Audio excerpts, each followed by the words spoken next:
Hey everyone, what's up? Welcome back to my channel. I hope you guys are doing very good. Now, this video is basically part 2 or follow-up video for transitioning to Juicy Chemistry organic shampoos. A lot of you guys had some questions when you watched part 1 and I received a lot of DMs on my Instagram as well, and I gathered somewhat 10-11 questions, different unique questions, and since a lot of you had those questions in common, I felt it was better to do a video around them and have everything in one place so that it's easier for people who who want to refer this in future can also do that. And yeah, that's the purpose of this video.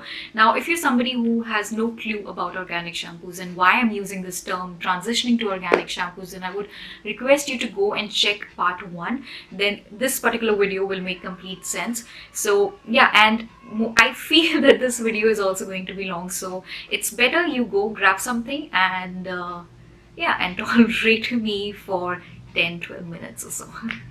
Also, before we jump right into the video, you might hear some cute noises from my niece, so please ignore that. And yeah, now let's just start with the video. Alright, so I have all your questions in one place and I'm going to answer each one of them one by one. And the first question that I have is whether I witnessed residue on my comb or not. And the answer is yes, I did. Especially during the transition phase, it was a lot, and even then it has been there, but of course the quantum has reduced over time.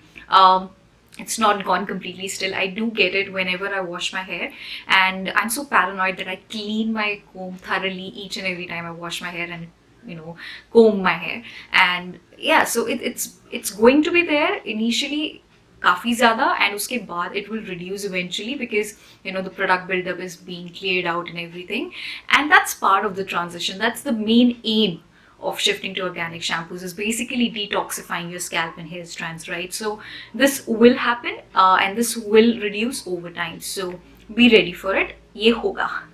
Now, the second question that I got is whether hard water makes it difficult to transition to organic shampoos, and the answer is yes. Hard water does interfere with the lather. You basically won't be able to create a lot of lather if you get hard water at your home, and I have witnessed it, and I'm so lucky that water in my home is not that hard. So when I was traveling in September, the water was really hard, it was really bad, and I sort of went through a transition again. My hair were completely fine before I started traveling, and then while I was traveling, I washed my hair a couple of times, and every time my hair were extremely sticky and it looked so bad, and I was like, what the hell is happening?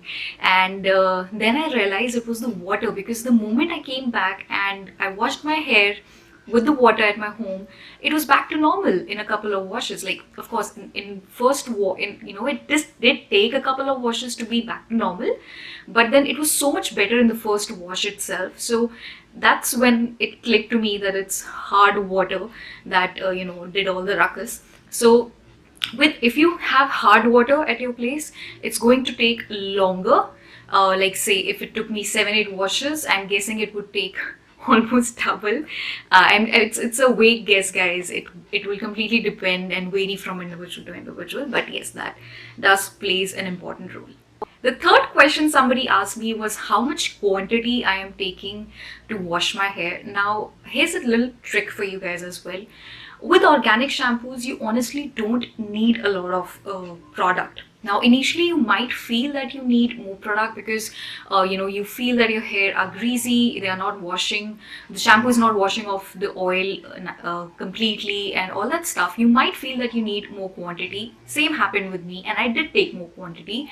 But over time, you realize that you do not need that much. And one trick that I would like to give you is that take one pump at a time. Take one small pump, create lather, use it, then take more pump, do the same process. Now, when you take a lot of product in one go and then try to create lather, I think it doesn't really work well. You don't end up having a lot of lather, and it doesn't perform that well, and you end up using a lot more product. So my tip here would be to take little by little, create lather, use it, and you are good to go. The next question someone asked me was how many washes I got from 100 ml. Now, I've already answered this question in the first part itself actually. I got around 7 washes from 100 ml bottle, but yes, it does vary. Sometimes it's 8 washes or sometimes it's 7 washes, and now I've shifted to 100 ml bottles, and I'm sorry, I've lost track of how many washes I get from that. But I guess I do remember, during the transition, I got around 7 or probably 8 washes from 100 ml.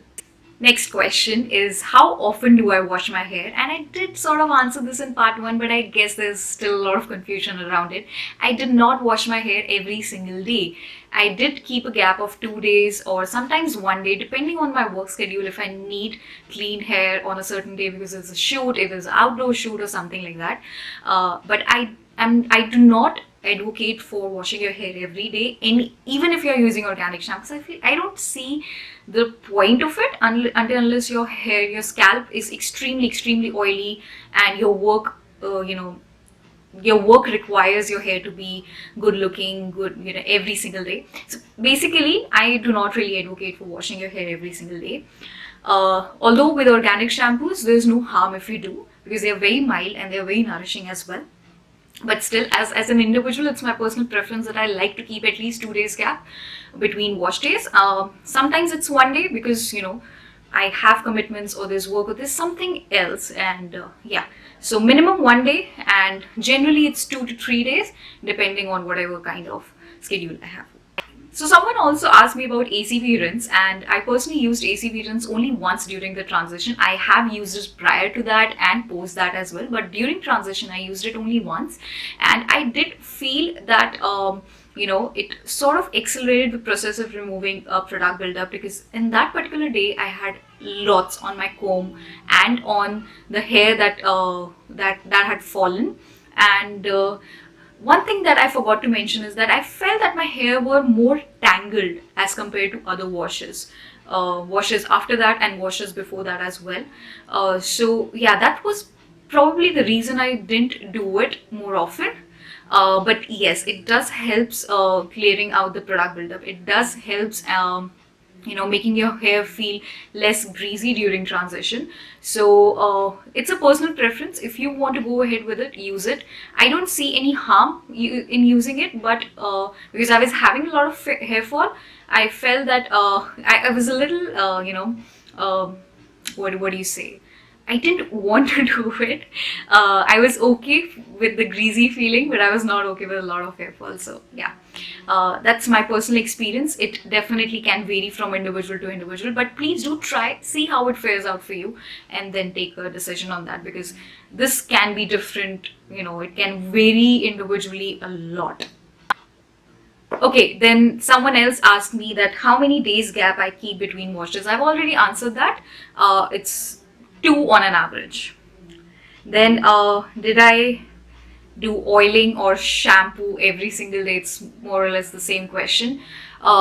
No, I do not shampoo my hair every day. And with respect to oiling, I have mentioned that in the transition video as well, that I deliberately didn't oil my hair during that transition phase, because as it is,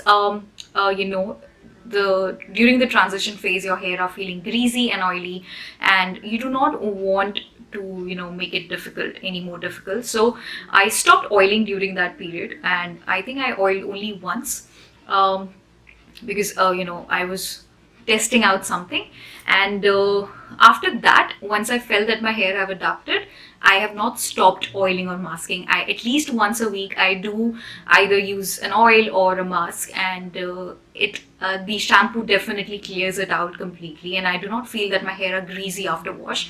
So yeah, during transition I personally do recommend that avoid oiling or do it very little. Once your hair adapts, you can do oiling just like you used to do. Okay, moving on. This is not really a question, but someone shared her personal experience while shifting to organic shampoos, and she mentioned that she used to oil regularly and heavily, and it took her 4 months to shift to organic shampoos completely. And that's What I mean when I say that it can vary individually, it's different for everybody, and you will have to try it to know it. The purpose of these videos is only to make you aware that what to expect and what not to expect while transiting to organic shampoos. But definitely your experience can be way more different than what it has been for me. Okay, lastly, someone also mentioned that Soapworks, it's in another brand which is also ecocert certified as per the consumer, and it was easier for that individual to shift to Soapworks organic shampoos as compared to Juicy Chemistry. Honestly, I was not aware about Soapworks as a brand before this question came up, and I did my research.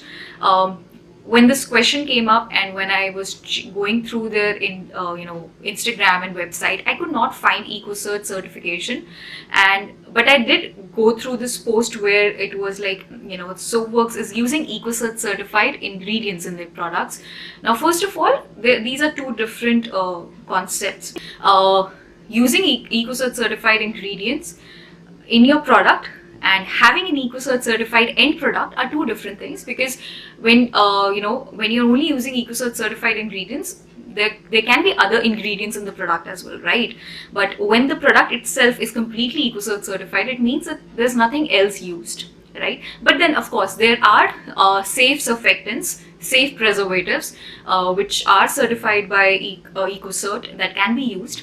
But with Juicy Chemistry, when I talk about Juicy Chemistry as a brand, they have this ideology to not use any sort of surfactants, not use any sort of preservatives or stabilizers. That's a brand's ideology, because now they are not using any sort of surfactants at all. The transition is obviously going to be longer and difficult than other organic shampoos. You get my point? Like. When we are making this comparison with other organic brands, with all due respect to all the brands, the question is whether they are using surfactants. I am guessing the surfactants they are using, the ingredients they are using completely are safe and are certified or are approved. But in case of Juicy Chemistry, they are not using anything which is natural, or which is a derivative or something on that line, right? The ingredients used by Juicy Chemistry are completely organically made, organically procured and stuff like that.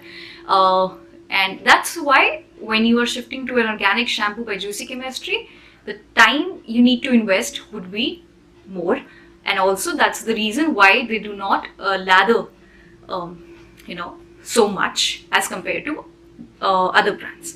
I hope I made my point clear, and I hope I didn't offend anybody. Another question someone asked me was, which one is my favorite amongst ACV and Baobab shampoo? You know what? Initially, I felt that I liked ACV more. Then it changed to Baobab, and now I'm sort of confused. I'm in two minds. I'm still not able to make up my mind which one is my favorite, and I'm honestly using both one after the other.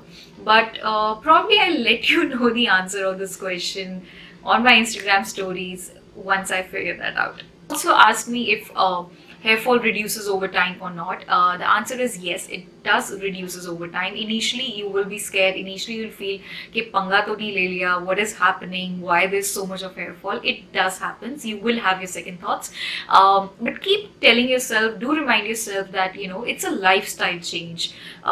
It's something that you will need to commit to, and that's the purpose of making these videos. I want you guys to be aware and make a thought through decision. Just don't do it कि आज mood है organic shampoo try करने का तो कर लेते हैं. That kind of attitude won't work, because you won't be able to stick to it. You will give up halfway, and that's not going to do any good to anybody, right? So if you want to shift to organic shampoos, read a lot about them, watch my videos, make a decision, and then stick to it, because as I said, it's a lifestyle change and you need to give it time, you need to commit to it, and you have to be consistent. So yeah, think about it, commit to it, and go for it. So those were all the questions that I had received, and I hope that it made sense. I hope you got all your answers. Now I would like to give you some tips and tricks that I felt that does work and help you through the transition.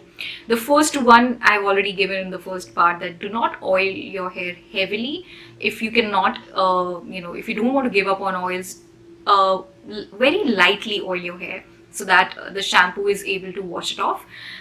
Secondly, don't take a lot of product in one go. Take one pump at a time, lather it up, use it, and then go take another pump. That really works. I feel that it would reduce your product consumption as well, and it will give better results and better shampooing experience overall. Thirdly, I would recommend to shampoo your hair in sections. Now, if you have heavier hair, make more sections. If you have thinner hair like me, just 2 sections will work. Now, why I'm suggesting this is because during transition, after the first few washes, majorly the greasiness, the oiliness stays at this part of your head, the back center basically. And the reason is that it doesn't get cleaned up if you are like washing all your hair together thoroughly, and everything basically gets deposited here, all the grease, all the oil. So if you do parts of your hair, if you wash your hair in parts, then it will make sure that everything is being clean, and the product buildup is getting clean and going down and coming out basically. And I felt that this really worked for me. So if you are somebody who is struggling during the transition, then these are few things that could really help you. And one more thing, do not brush or comb your hair while they are wet. Like, this is a given thing, even if you're not using organic shampoos. But when you're using organic shampoos, initially you are going to encounter hair fall. That's why I would highly recommend, don't comb or brush your hair when they are wet, because it'll just increase the amount of hair fall. So wait for your hair to completely dry down and then comb your hair, and preferably switch to wooden combs now, because wooden combs do not lead to a lot of hair fall. In fact, they sort of do not, they're basically better, and I will talk about that in a separate video, in a separate section altogether. I do not want to make this video any longer. So yeah, these are a few things that can help you out during the transition phase, and that's all. I hope this video was also helpful for you guys, and if it was, please subscribe to my channel. Please give this video a thumbs up. Please share it with anybody whom you feel can benefit from this, and I'll be forever grateful. Thank you so much for watching this one. If you did watch it till the end, I will see you very soon. Till then, bye bye. Take care.